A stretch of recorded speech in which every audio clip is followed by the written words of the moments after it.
Так, боремося з стуком супортів. Хтось точить втулки, хтось там проточує, щось робить. Я зробив отак, по совєту одного товариша, якого вже давно стоїть такі пружини. Пружинка, вон засверлили ми отут і на скобі. Засверлюємо по діаметру проволоки пружини. Ставиться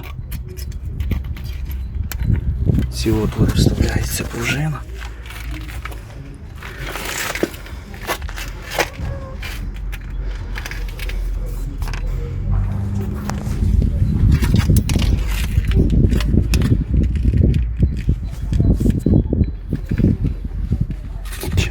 Зараз, секунду, бо одною рукою держу телефон.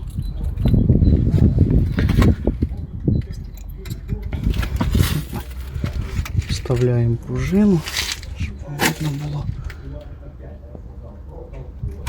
Сюди і вставляємо сюди. І от воно спасає нас від вібрації супорта і стука оцього неприятного. Так.